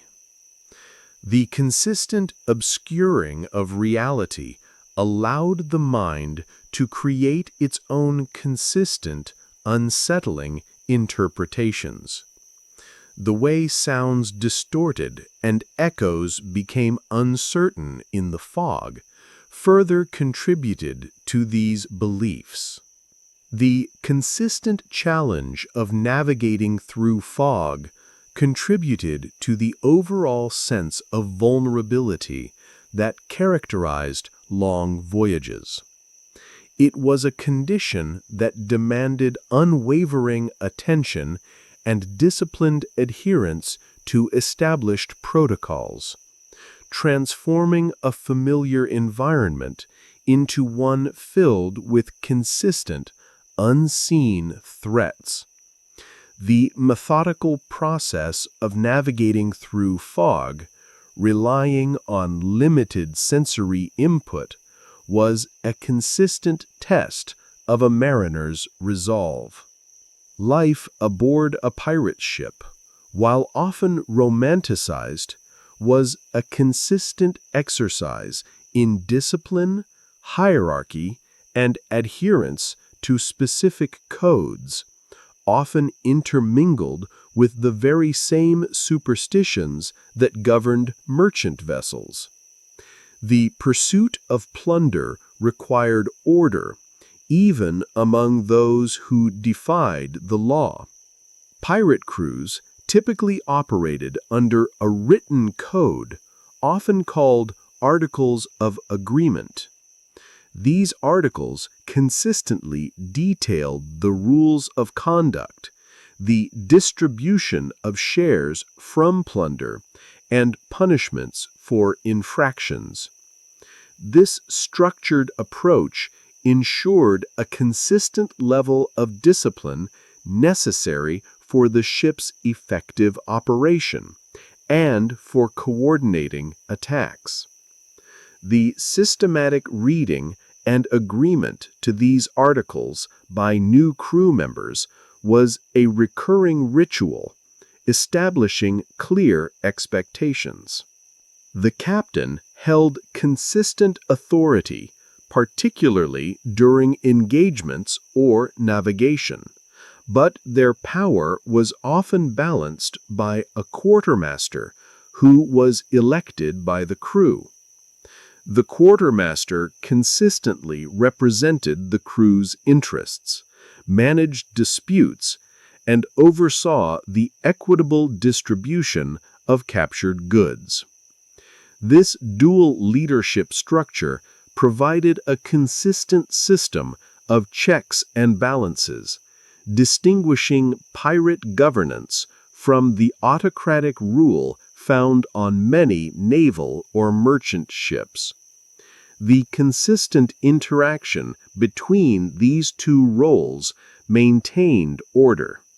Despite their outlaw status, many pirates consistently held the same superstitious beliefs as legitimate mariners. They avoided sailing on Fridays, refrained from whistling on deck, and looked for good or bad omens in weather patterns and animal behavior.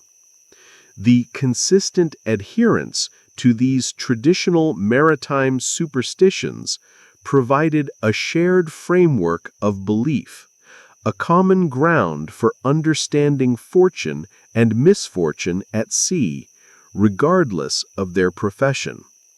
These beliefs shaped their actions in a consistent manner, even when planning their illicit activities. The division of plunder was a consistent and highly anticipated event on a pirate ship. The Articles of Agreement consistently stipulated how shares would be divided. The captain might receive a certain number of shares, the quartermaster slightly less, and ordinary crew members a single share. Injuries sustained during battle often resulted in predictable additional compensation. This systematic and consistent method of distribution was crucial for maintaining crew morale and preventing disputes, as everyone knew their predictable portion. The daily routine on a pirate ship involved consistent periods of vigilance, maintenance, and anticipation. Lookouts were consistently posted to spot potential targets or approaching dangers. The ship's rigging and hull were consistently maintained to ensure optimal speed and maneuverability. When not actively engaged in pursuit or raiding, the crew's time might involve consistent drills or mundane tasks, preparing for the next encounter. The consistent hum of activity, punctuated by periods of quiet waiting, defined their operational rhythm. Pirate attacks themselves followed a consistent pattern: pursuit, often using superior speed; a display of force, like raising the Jolly Roger and firing a warning shot; boarding, and then systematically overpowering the defending crew to gain control of the vessel and its cargo.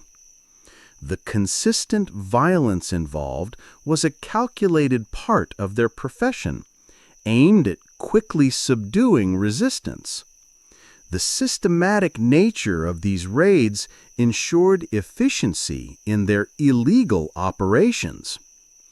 The very success of a pirate crew depended on their ability to maintain consistent order and discipline, despite their criminal nature. The ability to consistently work as a cohesive unit, to navigate effectively, and to manage their captured resources was fundamental to their survival and continued operations. This consistent adherence to internal rules allowed them to function as a formidable, if illegitimate, force on the seas. Following a successful raid and the capture of a merchant vessel, known as a prize, the most anticipated and consistent event on a pirate ship was the division of the plunder. This was a highly formalized and systematic process, often meticulously detailed in the pirate Articles of Agreement, designed to ensure fairness and prevent internal conflict. The first step was usually the survey of the captured goods. This involved a consistent inventory of all valuable items on the prize ship, including specie, coins, precious metals, jewels, silks, spices, and any other marketable cargo. The quantity and quality of each item were systematically noted, often by the quartermaster or a designated clerk. This detailed accounting ensured that nothing was overlooked and that the total value of the plunder was accurately assessed.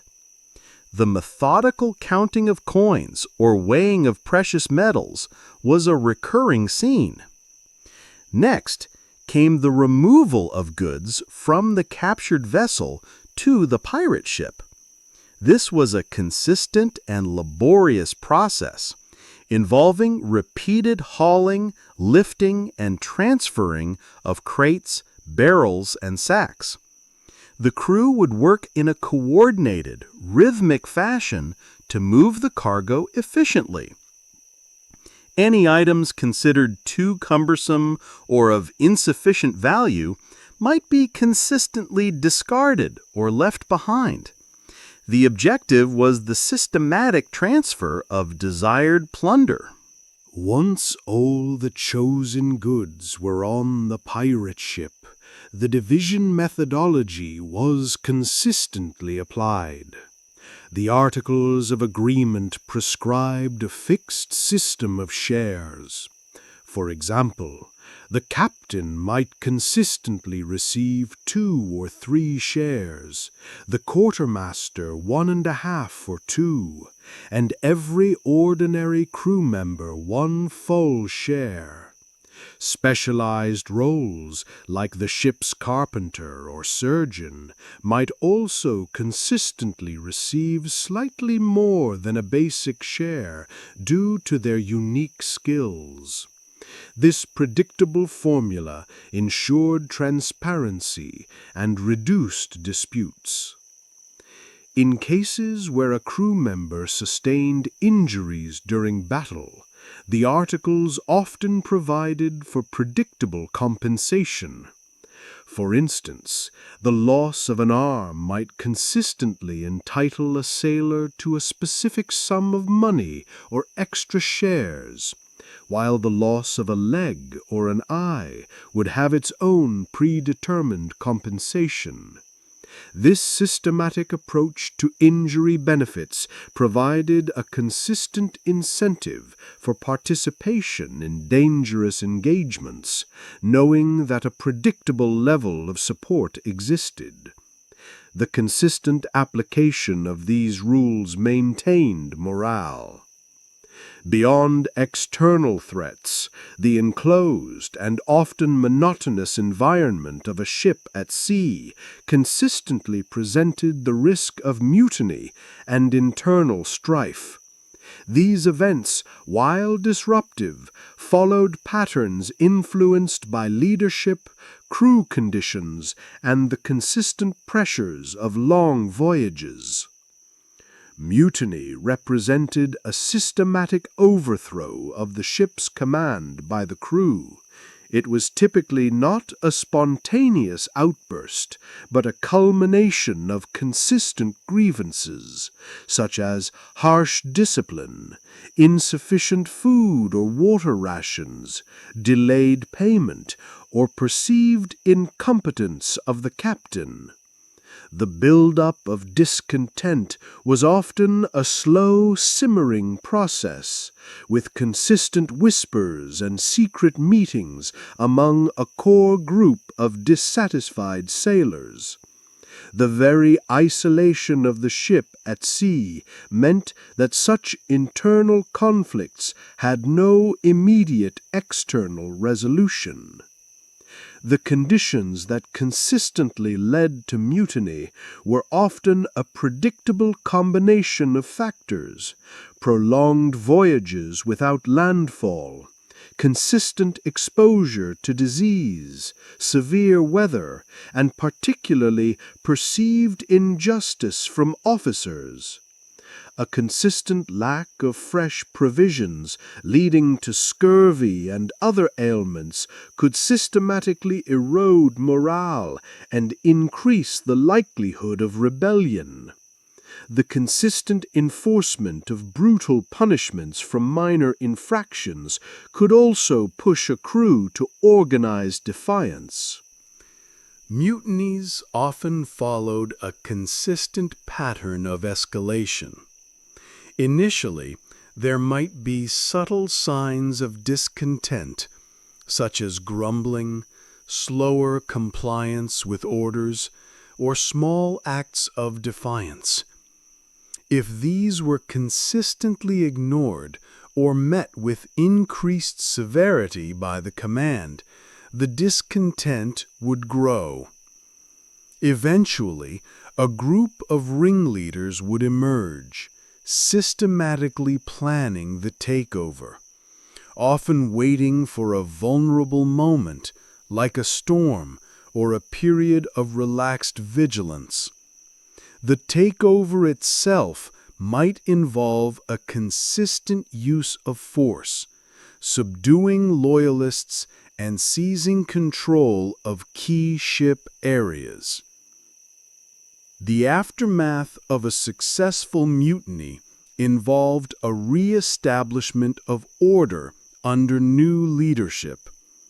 The crew would often elect a new captain or quartermaster, and new rules or articles would be established, often explicitly addressing the grievances that led to the mutiny.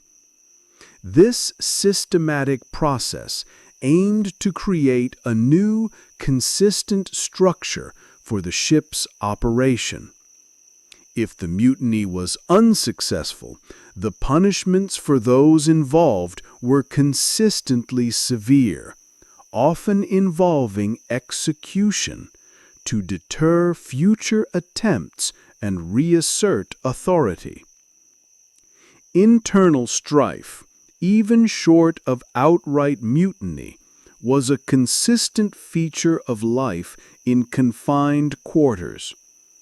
Disputes over duties, gambling debts, personal slights, or the distribution of small provisions could consistently lead to arguments, fights, or smaller acts of sabotage. The consistent close proximity of individuals for extended periods, without avenues for privacy or escape, meant that minor frictions could escalate into larger disagreements. The predictable monotony of daily routines could also contribute to frayed nerves. The captain and officers consistently employed methods to maintain discipline and prevent widespread discord. This might involve predictable punishments for rule infractions, such as flogging or confinement. However, they also relied on establishing clear routines, ensuring consistent food distribution, and providing occasional diversions to alleviate boredom. The systematic management of crew morale was a continuous effort to ensure the ship's effective operation. The vastness of the ocean and the inherent perils of long voyages consistently led to instances of derelict ships and castaways. These occurrences, while tragic, followed consistent patterns shaped by the forces of nature and the limits of human endurance. A derelict ship was a vessel found abandoned at sea, often still afloat, but with no living crew on board. These ships might have been abandoned due to severe storms that forced the crew to take to lifeboats, or because of outbreaks of disease that decimated the crew, leaving no one to sail the vessel. The consistent sight of such ships drifting aimlessly with tattered sails or broken masts presented a stark image of misfortune. Their movements were entirely dictated by consistent currents and winds, making their appearance in unexpected locations a predictable consequence of oceanic dynamics. The search for an explanation for these derelicts involved consistent speculation. Had the crew been washed overboard? Did a mysterious illness claim them all? Were they abducted by unseen forces? Or had they simply chosen to abandon the ship in desperation?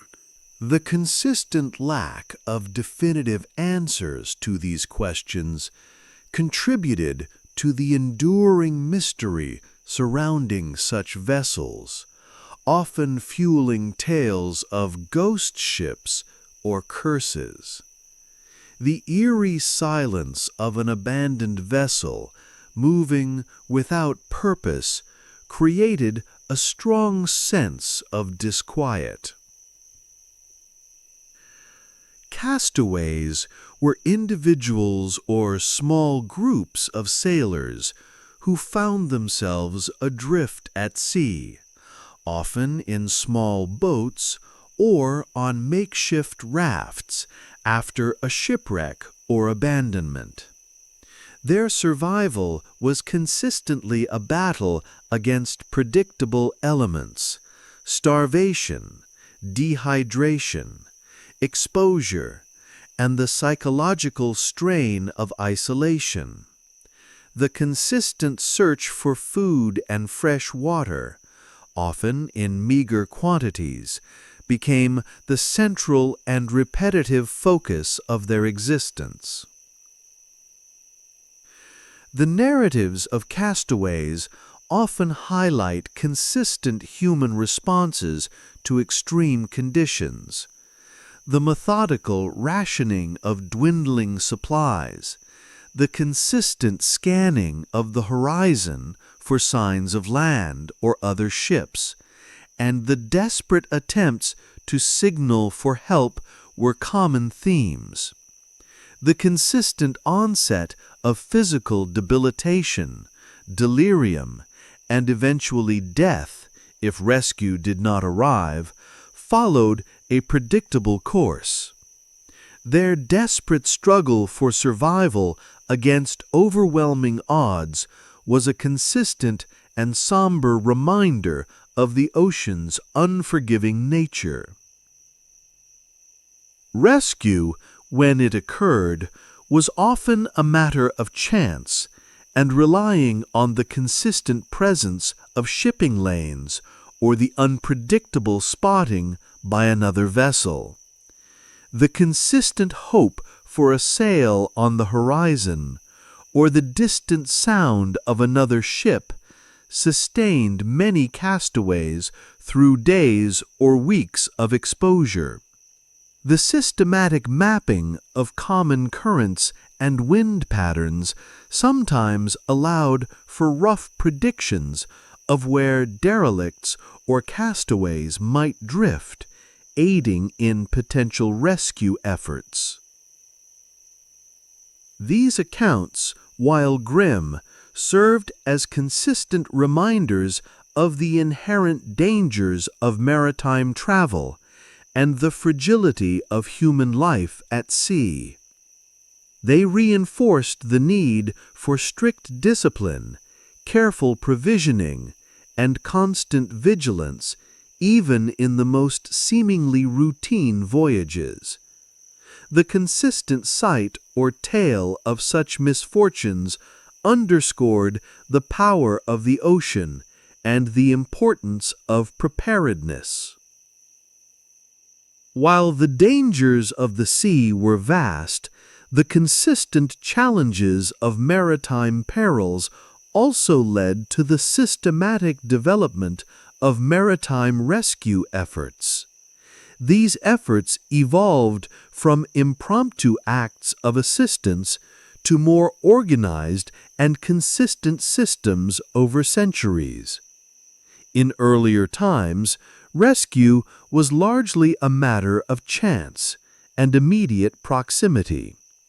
If another ship happened to be consistently within sight of a vessel in distress, it was a common, though not always guaranteed, practice to offer assistance. This consistent act of mutual aid among sailors was often dictated by an unwritten code of the sea. The methodical approach to approaching a distressed vessel, assessing its condition, and attempting to transfer personnel or supplies was an established routine. The development of lifeboats represented a significant yet unhurried technological step in rescue.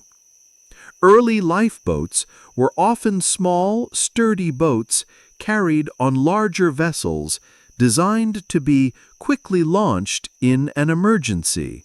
Their consistent presence provided a dedicated means for crew and passengers to abandon a sinking ship and, ideally, survive until rescue. The systematic drills for launching lifeboats, though often rudimentary, aimed to ensure their consistent deployment in times of crisis. The establishment of lighthouses along coastlines consistently improved navigation and, by extension, rescue efforts. Lighthouses provided fixed, unchanging light signals, guiding ships away from treacherous shoals and rocky shorelines, thereby preventing many potential shipwrecks. When a wreck did occur near a lighthouse, the consistent light and the presence of land allowed for more systematic and rapid rescue operations by shore-based teams.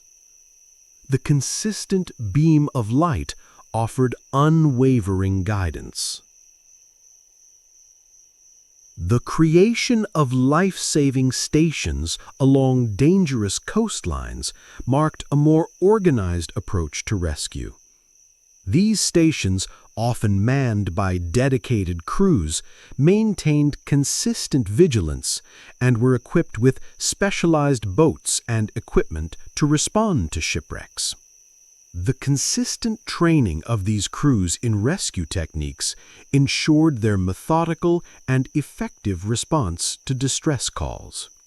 The repeated drills for launching rescue boats, often in challenging conditions, developed a high level of consistent proficiency.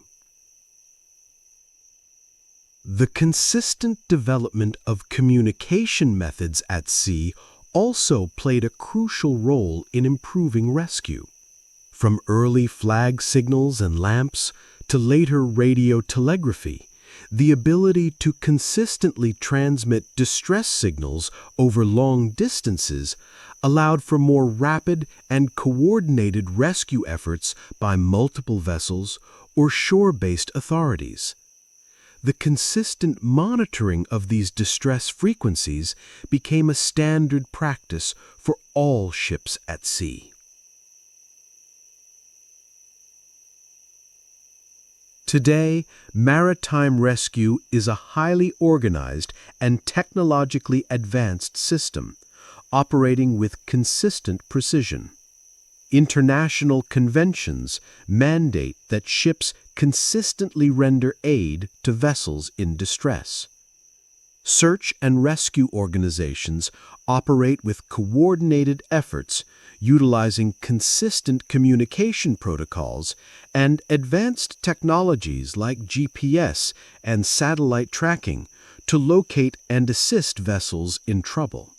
The very existence of these structured rescue systems provides a consistent reassurance for modern mariners.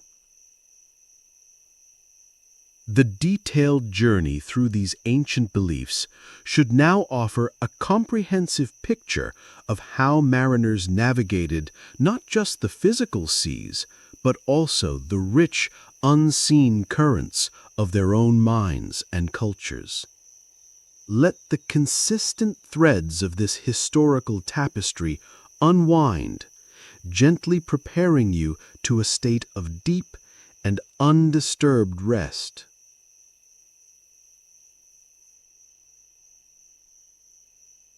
Thank you for joining us tonight on Board to Bed. We truly appreciate you choosing to spend your valuable time with our detailed explorations. We hope this comprehensive journey through the ancient beliefs of mariners has provided a perfectly consistent backdrop for your transition to sleep. Remember, for more wonderfully systematic stories designed to lull you into deep slumber, be sure to subscribe to Bored to Bed. Sweet dreams.